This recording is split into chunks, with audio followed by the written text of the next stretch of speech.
President Trump boarding Air Force One as he departed from Danang, Vietnam, on Saturday en route to Hanoi. Doug Mills, The New York Times. Danang, Vietnam. President Trump has issued two starkly contradictory calls on his trip to Asia this past week. The nations of the world must rally behind the United States to confront the nuclear threat from North Korea, but they should expect America to go its own way on trade.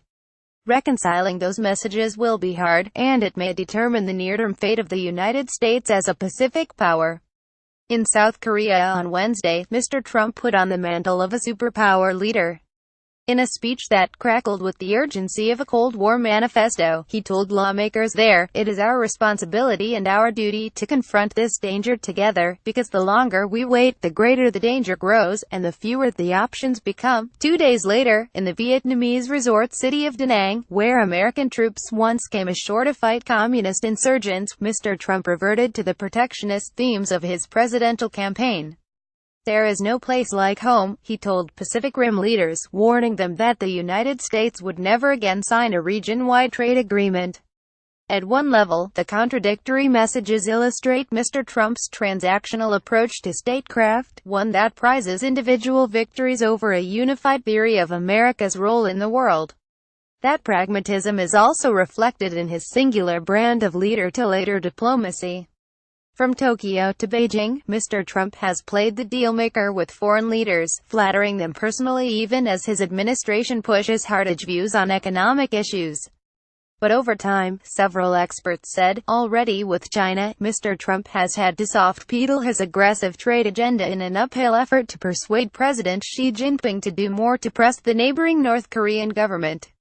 With the smaller nations of Southeast Asia, Mr. Trump may feel less pressure to compromise. His comments in Vietnam lacked the solicitous tone he had used in China and Japan, veering into the defiant populism he used on the campaign trail. Yet his Guidolin message could drive these countries further into the orbit of China, which has moved at this meeting of Pacific leaders to fill the vacuum left by the United States. The region is looking for a robust American presence, not just on security but on trade, said John Delury, an associate professor of Chinese studies at Yonsei University in Seoul, the South Korean capital. For Trump to come with an America First agenda leaves Asian leaders in the lurch. Mr. Trump, right, with other leaders at the Asia-Pacific Economic Cooperation Economic Leaders meeting in Danang, Vietnam, on Saturday.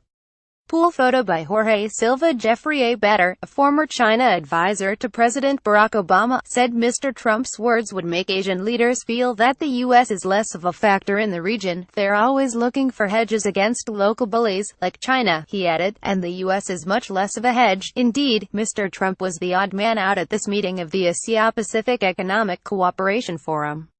The other 20 leaders formally endorsed the idea of a liberal trade regime, arbitrated by the World Trade Organization, and condemned moves to erect new barriers. "We recognize the work of the WTO in ensuring international trade is rules-based, free, open, fair, transparent, predictable and inclusive," the members wrote in their joint statement released on Saturday, using language that American negotiators had reportedly resisted. On Friday, Mr. Trump railed against the WTO, accusing it of treating the United States unfairly. Rather than uphold principles of free trade, he said, it contributed to a systematic exploitation of Americans, in which jobs, factories and industries were stripped out of the United States. The White House steered clear of a formal meeting between Mr. Trump and President Vladimir V. Putin of Russia, though the leaders conferred briefly. The United States and Russia later issued a joint statement on Syria that reaffirmed previous commitments to defeat the Islamic State and to untangle conflicts between their respective forces on the Syrian battlefield. Still, for Mr. Trump, this trip has been a surprisingly disciplined exercise. Mr. Trump joined the other leaders in wearing matching electric blue, traditional Vietnamese shirts at dinner on Friday evening, adhering to a peculiar tradition of this summit meeting. With a jam-packed schedule, he has tweeted sparingly and has kept generally on message. The White House has cut down on unscripted moments, limiting media access and acquiescing to the Chinese reluctance to allow questions after his joint statements with Mr. Xi. Mr. Trump's encounters with leaders have been harmonious, even leaders, like President Moon Jae-in of South Korea, with whom he has differences. That is in keeping with Mr. Trump's pattern throughout his presidency, though it was perhaps never as striking as in Beijing, where he lavished praise on Mr. Xi, only to criticize China's trade practices a day later in Vietnam. While in Beijing, President Trump lavished praise on President Xi Jinping, only to criticize China's trade practices a day later in Vietnam. Doug Mills, The New York Times. There is some value in treating counterparties with respect, in trying to build relationships with them, despite the distasteful nature of it, said Mr. Blatter, the former Obama official.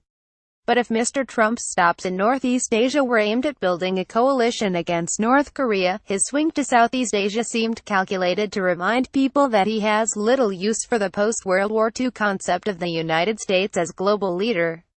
At moments, his speech in Vietnam had the tub-thumping atmosphere of one he may have given in Pennsylvania or Wisconsin.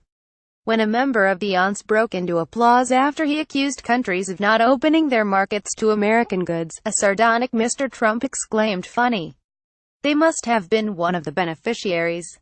Administration officials framed the speech as a chance for Mr. Trump to promote a free and open Indo-Pacific, which the White House has embraced as its answer to Mr. Obama's Asia pivot. But the president put little meat on the bones, emphasizing the sovereignty and independence of nations over common interests are universal rights. Human rights are, in essence, an international agreement, said John Sifton, the director of Asia Advocacy for Human Rights Watch. When he talks about trade in those terms, it suggests that he doesn't hold the multilateral legal system in very high regard, and that's frightening. Human rights groups, Mr. Sifton said, were focusing their energies on lobbying Canada and Japan rather than the United States. Chinese leaders do not dwell on human rights either, to say the least. But Mr. Xi came to Vietnam primed to take over some of the ground usually commanded by the American president.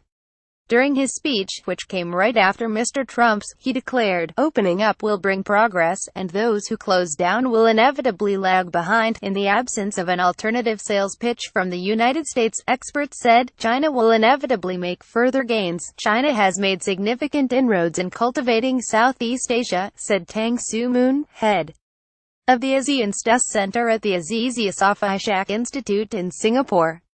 This isn't an entirely bad proposition for the region, but China's success is disastrous for the U.S., as Chinese advances are at the U.S.'s expense. At the end of the day, Mr. Tang said, America first may devolve into the U.S. being home alone.